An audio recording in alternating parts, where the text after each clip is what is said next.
What's going on, everybody? Welcome back to the channel. Welcome back for another video. Today we're covering episode 3 of Dead City, as we're getting into just everything, unpacking and everything with Maggie and the soldiers, or what remains of the soldiers anyways, considering Colonel Lucia and her little group got about 50 of those people killed, which is a point that is brought up in the episode, which I thought was really funny, because as we see a little bit more development with Colonel Lucia's character, the more I hate her. I mean, I hated her to begin with, but it just seems like she's not got any redeeming qualities.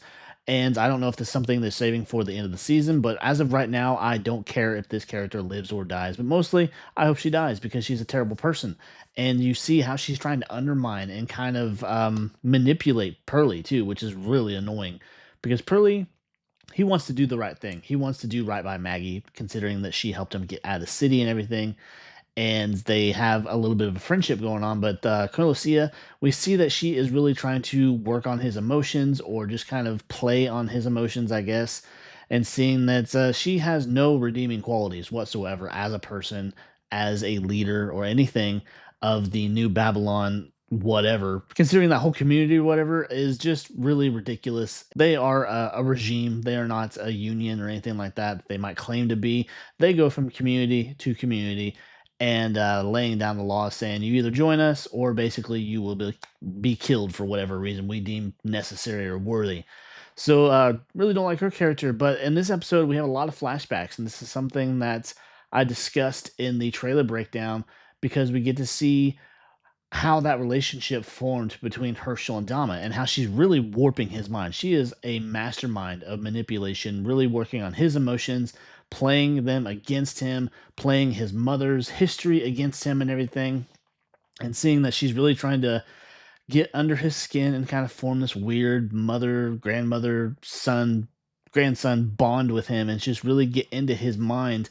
And we just see that kind of coming out, and I think Maggie's starting to notice, and just the things that he's doing, and just getting into trouble, getting himself separated from the group, because the whole episode was kind of revolving around Maggie and that rest of that group making their way through Central Park, which we know as a no man's land because it is surrounded by walkers. And the reason for this is because we have that group, and I can't recall their names right now, but they're kind of a savage type of group, or just people that like to live off the radar. They don't want anyone to know they're there. They very much stay under that radar, and they use the walkers as kind of a camouflage, kind of a defense.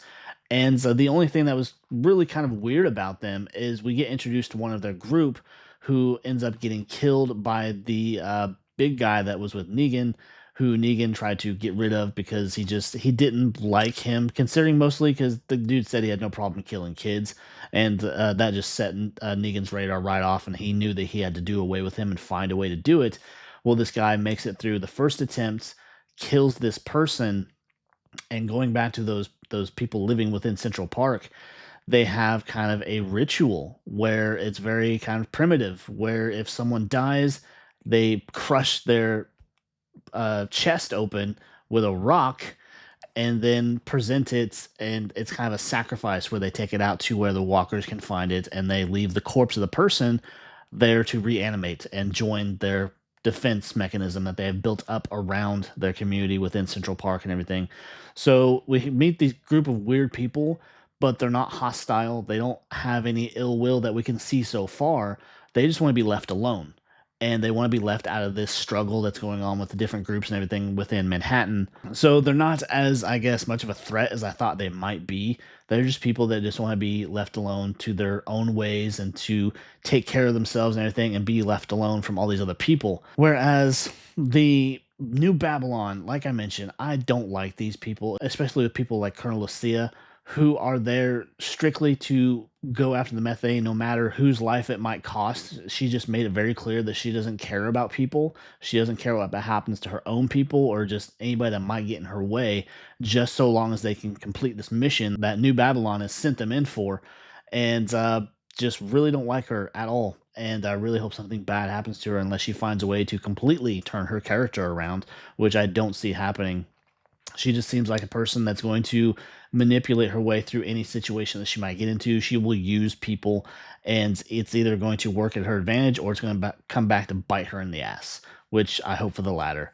But other than that, we have Negan really struggling to come to terms with being in this position again, really fighting any urge to become who he was, any semblance of the old Negan, and Croat being the huge fanboy he is and just really pushing for it.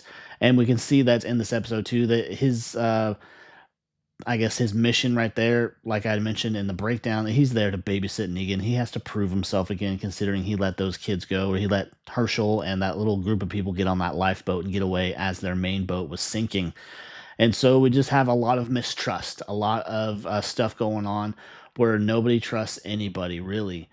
And it's just very drama packed in a sense. Where we did get the moment though, where Negan actually saved Hershel, because that big guy that got away, Hershel was there when that guy showed up. And then Negan took him out from behind and just kind of disappeared into the wilderness again. He doesn't want to be found. He doesn't want to risk anybody's life, especially their lives, where he feels like he owes them a debt and everything. And more so, he doesn't want Dama to really find out that they're there. She doesn't want them to do anything that might cause them harm. Whereas I think she's really kind of maybe not so much, at the forefront, but she's actively seeking out Herschel. If he were to show up, she would welcome back with open arms, because this kid is very just effed in the head, and he has this great big misconception of who she is and everything. He thinks that he can trust her, because we see that a lot of his problems stem from the fact that his mom has had a lot of issues letting go of the past and just being obsessed with Negan and what's happened between him and Glenn, and just everything that she's been holding on to for so long, that he's felt basically ignored, being brought up by her, and just really unloved in a sense, and just not his, or just not her priority. And he's just really kind of come to resent her for it. And this is where I think Dama really, took advantage of that situation and made him feel like he was important. And we could really see that in these flashbacks, seeing that he started out as this kind of prisoner, and then he was upgraded to different living quarters, and he was given special privileges and things like that. And she just made him really feel special about the whole situation. And we can see that if they find their way back to each other, there's going to be some struggle between Maggie and Dama. And I think it's going to end up with Dama on the end of the new Lucille. And that's why we see her in the trailer, whether it be at the end of the season or maybe a couple episodes before. But I think Maggie is someone's going to be on the receiving end of that when she finds that, or just there's going to be a struggle somewhere where she's going to find it on the floor. Just something happens where she finds it, and there's going to be a moment of opportunity to take out Dama.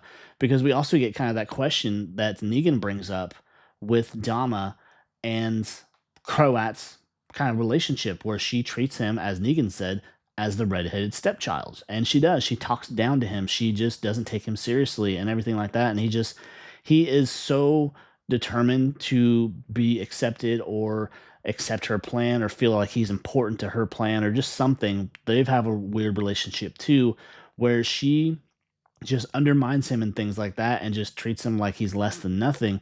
But he's just so loyal to her and everything, considering he kind of told a little story of how he came to find her, where she more or less rescued him and brought him back to life, or just nursed him back to health. And so they have a weird relationship too. So Negan's struggling to understand that, because he can see Dama for exactly what she is. She is a grade A first class bitch. And I'm hoping, what they do with that and how they explore that and everything. And I'm hoping that maybe Negan, I don't know, there's something about with Croats. He is kind of a victim in a sense too, where he is struggling to be accepted, but he's still very much a psychopath. And Negan's probably going to put him down, and I think Maggie's going to put Dama down for what she's doing to Herschel, and just kind of gotten into his head and everything, and just really played on his emotions about just everything about their history. So there's a lot going on, and there's more interesting stories, I think, coming up. And we got this next episode where we're going to have our first bit of dialogue come from Bruegel. We saw him in the premiere, but he said nothing. And this one, I think we're really going to visit them and get to know their group and everything. So it should be really fun to see that, and just see what that whole situation is about with these different groups and everything, and just what will come of it. Is there going to be another war? So I'm really excited about that. And just there's a lot more, I think, going on with the series than we realize. And I'm really hoping it leads up to something big, but we just don't know at this point, with the last two episodes that were very much kept under lock and key from early reviewers. And again, I mentioned this, if you haven't seen it yet, I did put a poll out there. What could be the reason for that? Why they keep these episodes secret? Is there because there's a cameo after credit scene, or just simply because they wanted to keep it secret because they've had problems with leaks in the past? But go check that out and leave your votes. But anyways, guys, I guess I'll do it for the breakdown. If you enjoyed it, if you enjoyed my thoughts about it, please be sure to leave a like, leave a comment, consider subscribing, come back to the channel for more content just like this, and I will see you next time. Take care. Bye.